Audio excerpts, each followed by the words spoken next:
It's telling on me anyways. So I wanted to put this together.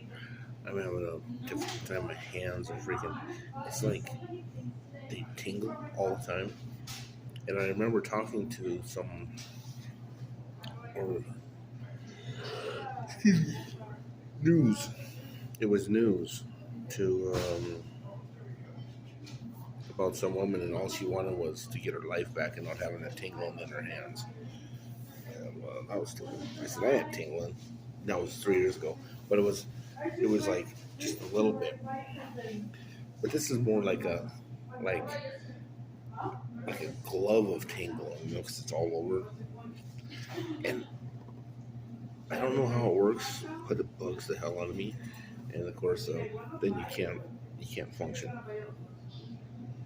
Yeah, it's a disability or disease. So, how do you fix it? Stay away from the library computer. That was my first thought.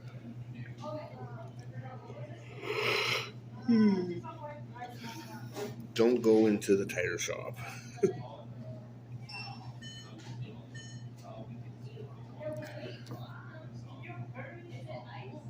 I have to figure it out.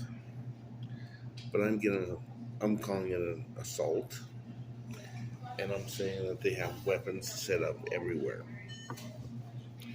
especially in a population area like this. It's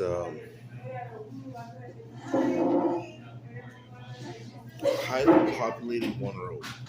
Highly populated one road. I was gonna set this down, but I got flies in here today. Now, I actually thought that flies are a big deal.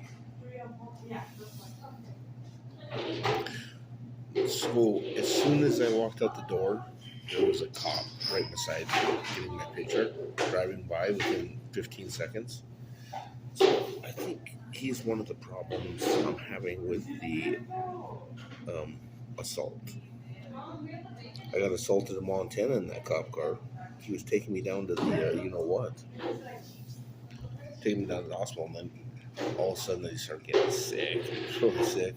But instead of taking the highway, he decided to take a shortcut road, this gravel road, instead of the highway. And it was already an 8-hour trip, or a 6-hour trip. It was a long trip. And I got just nauseous enough to think that, you know what, I might not make it. Big, giant, fat cocktail. I remember because he's putting my shackles on, and that's, you know why they put me in there, don't you? Because I yelled at the camera, and that went into national security then, because now national security is gonna, falter. Well, I said, I'm gonna fucking kill you if you fuck with my truck, because they put 2 vehicles in the ground, and the third one doesn't work, and then they keep breaking them. Wow. No, the flies. Anyways, so so he's putting the shackles on, and then he had his hand right beside mine, and his thumb is like half the size of mine, but he's like twice as big. Anyways, he didn't like me, and it's because yeah, I think it's a color denomination thing. Whether or not lots of police don't like me, and I don't know why. Well, now they're in my hate group. I hate those guys. They keep assaulting me. No, and I don't mind going to jail if you have a reason. you're a freaking idiot. That's what I didn't tell them that. That's what they are.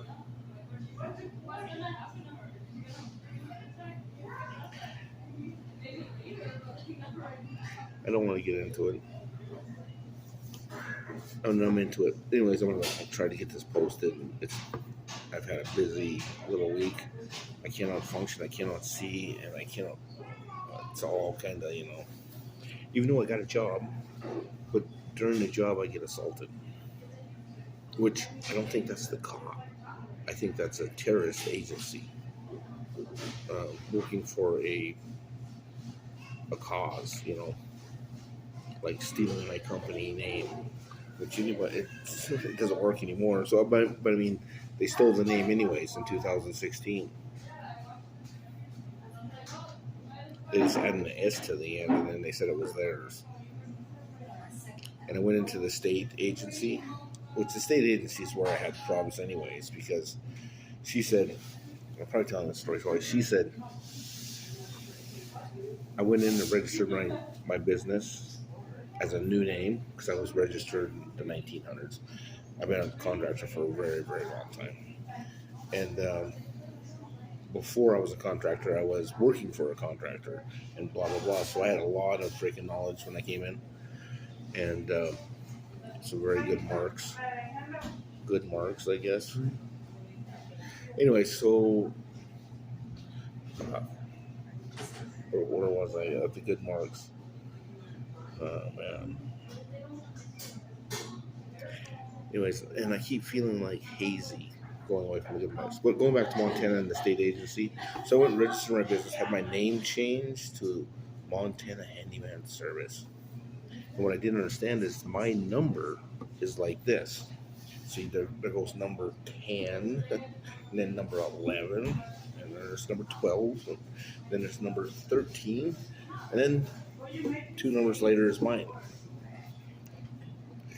So when I registered, of course it was a long time ago, in the 1800s, the number carries a little bit of, what do you call it, knowledge. So I went back 3 years later to re-register my business under my own name like it used to be. And the lady said, well, you can do that. And I said, good, because at the same time I want to understand why my business name is not registered. And she said, well, see, contractors are different. Their names are not registered, but we do a register and a name change, and we do all the stuff for the state. They're lying. That's what they're doing. They say we do all the stuff for the state, and they don't. So all the names from all the handyman services and all the all the little jacket trades and I'm a busy bee and knitted up, that kind of stuff, all of them are gone because they were registered as a contractor, but that wasn't registered as a name. So if you went in as a contractor and changed your name because you had a name registered, you changed your name, it was a good idea, but it still wasn't registered. And surprisingly, somebody sold 3,500 names to somebody else. And that's just a number out of the blue. Yeah, 350. But, I mean, whatever it is, right? Who would gather all those names up? And it was like this. The guy never had his name registered. He was in the phone book for 20 years. 20 years in the phone book.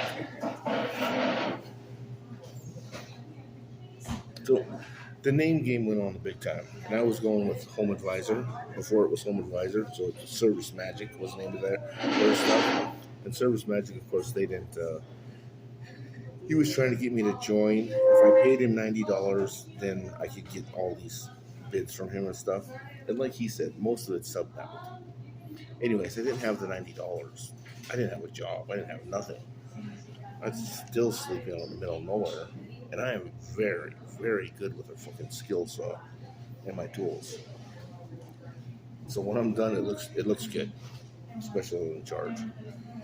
And that's because I've been a contractor for a long time, and I don't do mistakes. And if I do a mistake, I have to redo it. And that's why I don't do mistakes. And so, anyways, so this name change deal's coming up. I don't have problems around here. It's a mess. So I'm working around here with somebody else, but I still can't. I can't think right. I had a headache this morning. Where did that start? And then last night I had an assault at 3:30. I always get at 3:30 in the morning. 3:30, someone drives by and they shoot shit in my tent. Well, it must expand and explode, or it doesn't explode. It gets bigger. I should get it right. And I was talking to this cop. I said, I keep having problems with my asshole. And the guy said, well, that's funny. And I said, well, they have a little gun or something. And the guy says, yeah, I know, I got one. And he has an asshole gun, where you shoot stuff up people's butt and it makes them fart. And it's funny. Can you believe that? Me neither. Maybe I misunderstood him, but I don't think I did. But other people use that in different ways, and it's getting out of control. And I don't know what to do besides tell you that I'm dying. And then I keep getting hit in the knee. In my knee or my ankle. Junction was my ankle. Here is my knee. But it's between 9:45 and 10:50, and again at 12:01. It gets so bad I can't move it.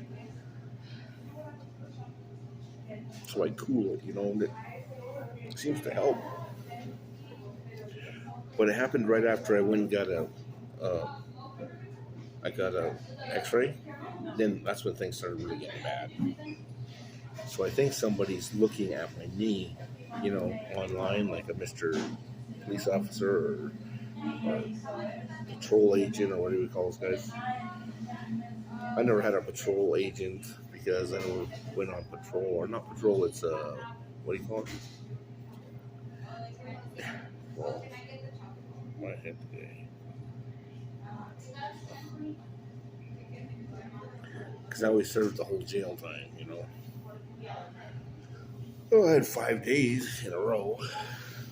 That was my jail time, and it was funny because it was one of the tickets where I was fighting with a bank, and they canceled my $1.5 million loan, and they did my dad in too. The same people did my dad in because he had 9% interest, and it was $1 million loan too. So they threw my dad out, and dad went broke. Now I'm working with them. This is later, years later. And I made the loan and everything. And then she said, well, I'm not going to give it to you. So I took her to court and they said no. And it's funny because the way the judge went, it was a telephone court. And the judge came up and she said, I'll tell you what, I'll make you a deal. If you don't go to court, if you don't take the FHA to court or the Federal Foreign Bureau to court, then I'll give you a thing right now. I cannot think today. Anyways, so I took him to court anyways. But she said, if you take them to court, they're gone. What the hell?